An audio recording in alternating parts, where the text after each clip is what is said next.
नमस्कार, मैं हिमांशु मिश्रा। आप देख रहे हैं भारतीय टीवी की विशेष पेशकश लोकल पर फोकस।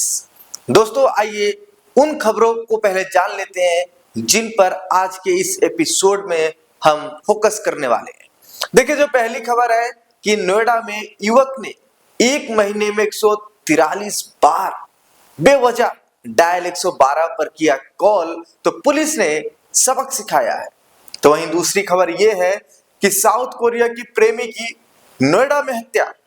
लिव इन रिलेशनशिप में रहने वाली मणिपुर की गर्लफ्रेंड पर आरोप। आपको बताएंगे कि पूरा मामला क्या है। और एक और खबर है कि नोएडा में शराब पिलाकर पहले पति की हत्या की, फिर पत्नी संग तलाशने का किया ढोंग। बिहार के आरोपी गिरफ्तार। और वहीं जीपीएस लगाकर कार बेचते और फिर चुरा लेते थे। नोएडा पुलिस ने 3 को गिरफ्तार किया है। इन सब खबरों पर आज हम फोकस करने वाले हैं, लेकिन सबसे पहले हम शुरुआत करेंगे कि किस तरीके से नोएडा में एक युवक ने एक महीने में 143 बार बेवजह डायल 112 पर कॉल किया है। आपको बता दें कि उत्तर प्रदेश के ग्रेटर नोएडा में डायल 112 के दुरुपयोग का मामला सामने आया है। एक व्यक्ति को अपनी हरकत भारी पड़ गई। आरोप है कि थाना दनकौर क्षेत्र के चचुला गांव के प्रदीप ने मार्च 2025 में एक महीने के दौरान 143 बार 112 नंबर पर कॉल कर पुलिस को परेशान किया। इस युवक की ओर से किए गए सैकड़ों कॉल की वजह से पुलिस का समय और संसाधन दोनों ही बर्बाद हुए और जांच के दौरान डायल 112 सेवा के जिला प्रभारी सत्यवीर सिंह की शिकायत पर पुलिस ने रविवार शाम आरोपी के खिलाफ केस दर्ज कर लिया है। पुलिस के मुताबिक प्रदीप ने बिना किसी वास्तविक इमरजेंसी के कई बार डायल 112 पर कॉल कर पुलिस से मदद मांगी थी। हर कॉल पर पुलिस टीम मौके पर पहुंची, लेकिन वहां कोई आपात स्थिति नहीं पाई गई। शिकायत में उसने घर के आगे पड़ोसी के बुग्गी खड़ी करने, पत्नी से झगड़ा और मां के लापता होने जैसी झूठी जानकारी दे रहा था। हालांकि इसकी जांच में पुलिस का काफी समय और संसाधन बर्बाद हुआ। आरोपी अधिकतर शराब के नशे में कॉल करता था। आपको बताते चले कि जनपद गौतम बुद्ध नगर समेत कई जगहों पर डायल 112 का दुरुपयोग आम हो रहा है, जहां फर्जी कॉल से वास्तविक मदद प्रभावित होती है। पुलिस ने चेतावनी दी है कि बेवजह कॉल करने वालों पर सख्ती की जाएगी। यह सेवा केवल गंभीर स्थितियों के लिए है।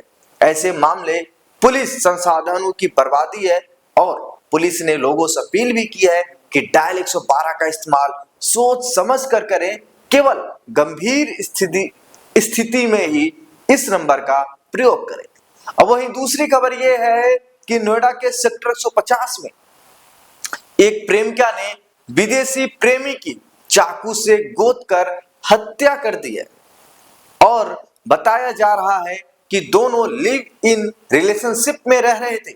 आरोपी लड़की मणिपुर की रहने वाली है और मृतक प्रेमी साउथ कोरिया का रहने वाला बताया जा रहा है।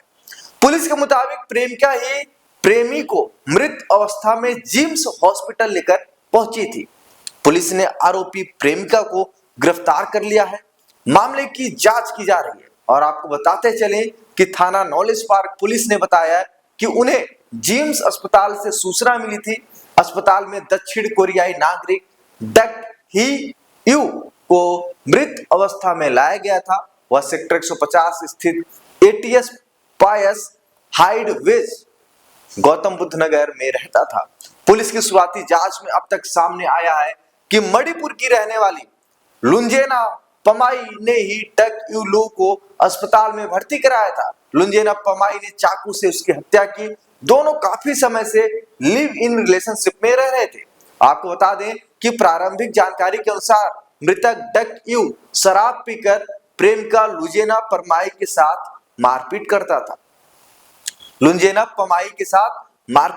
था। और वहीं बताया जा रहा है कि इसी बात से परेशान होकर लुंजेना ने यह कदम उठाया। घटना के समय दोनों के बीच किसी बात को लेकर विवाद हुआ था। जिसके बाद लुंजेना ने चाकू से वार कर उसकी हत्या कर दी। आपको बता दें कि मृतक दक्षिण कोरिया का नागरिक एक मोबाइल कंपनी में मैनेजर था।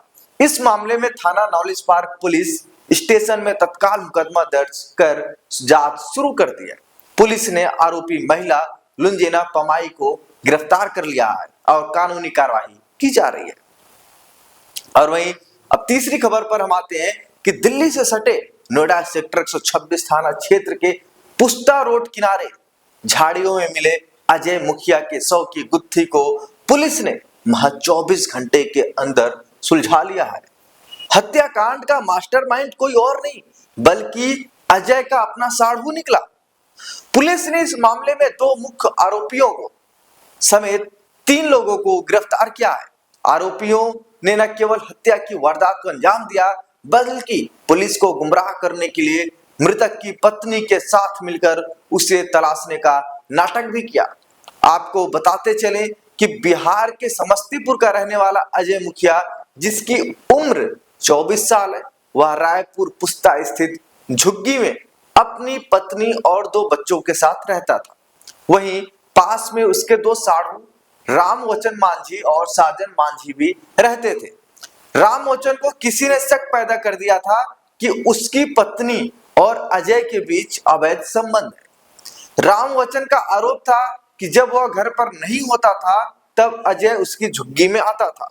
इसी बात को लेकर दोनों के बीच कई बार विवाद और मारपीट हुई थी।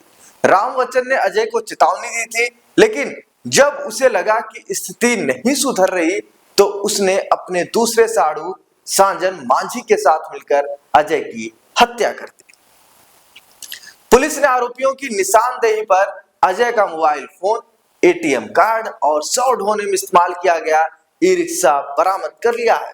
गिरफ्तार आरोपियों की पहचान रामवचन मांझी, जिनकी उम्र 28 साल, साजन मांझी 35 साल, अशोक मांझी 27 के रूप में हुई है। ये तीनों मूल रूप से बिहार के समस्तीपुर के रहने वाले हैं। साथ ही नोएडा में ई रिक्शा चलाकर गुजारा करते थे। डीसीपी ने केस सॉल्व करने वाली टीम को पुरस्कृत करने की घोषणा की है। अब एक और बहुत महत्वपूर्ण खबर है, अगर आप इस खबर को ध्यान से सुनना। अगर आप सेकेंड हैंड कार ले रहे हैं वो नोएडा और दिल्ली के एनसीआर इलाकों में, तो आपको सावधान रहने की जरूरत है।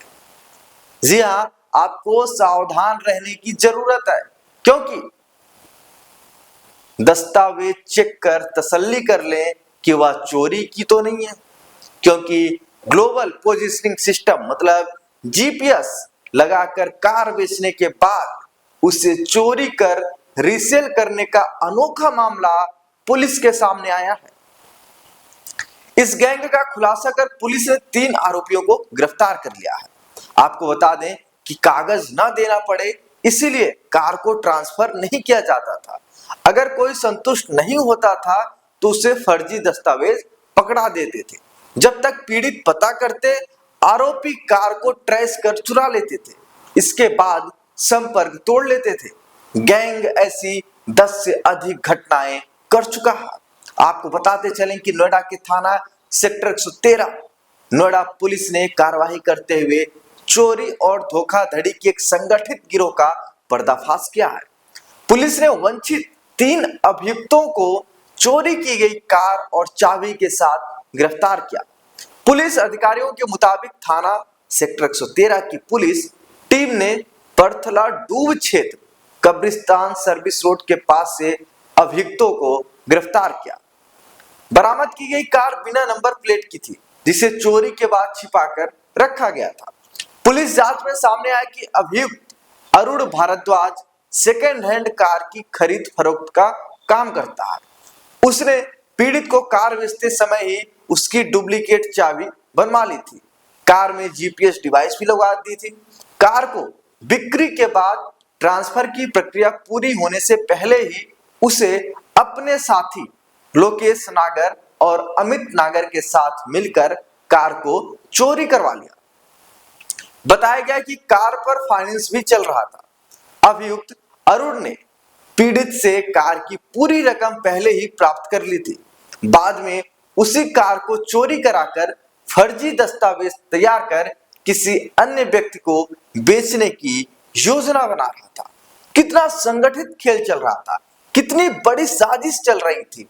अगर दोस्तों आप भी सेकेंड हैंड कार लेते हैं तो आप सावधान हो जाइए, आप सावधान हो जाइए। आप ऐसे गिरोह से मत लीजिए। आप जानी मानी कंपनियों से अगर आप सेकेंड हैंड कार लेते हैं तभी लीजिए। ऐसे किसी गिरोह, किसी व्यक्ति, किसी जान पहचान से आप सेकेंड हैंड कार न लीजिए, नहीं तो आपके साथ भी ऐसी घटनाएं हो सकती हैं। दोस्तों आज के अंक में आपको जिन खबरों को मैंने बताया उसमें एक तो ऐसी खबर है कि एक व्यक्ति लगातार एक महीने में 143 बार बेवजह डायल 112 पर कॉल किया। तो पुलिस ने इसके साथ ही सभी को बता दिया है कि आपके पास अगर कोई गंभीर मुद्दा है, आप देख रहे हैं कि आपके क्षेत्र में कोई इमरजेंसी वाले मुद्दे हैं, तभी आप 112 पे कॉल करिए। और वहीं दूसरी खबर है कि साउथ कोरिया के प्रेमी की नोएडा में हत्या हो गई है और हत्या करने वाली उसकी लिव इन रहने वाली गर्लफ्रेंड है। और वहीं आपको बता दें कि एक ऐसी खबर, नोएडा में शराब पिलाकर पहले पति की हत्या की, फिर पति संग तलाशने का ढोंग किया। और एक और खबर मैंने आपको बताया जो बड़े सावधान रहने की जरूरत है अगर आप सेकेंड हैंड कार लेते हैं। दोस्तों आज के अंक में इतना ही, मिलते हैं फिर कल इसी समय पर, क्योंकि लोकल पर फोकस आपके नोएडा से जुड़ी खबर है और ऐसी खबरों के लिए आप भारती टीवी को सब्सक्राइब कर लीजिए। धन्यवाद।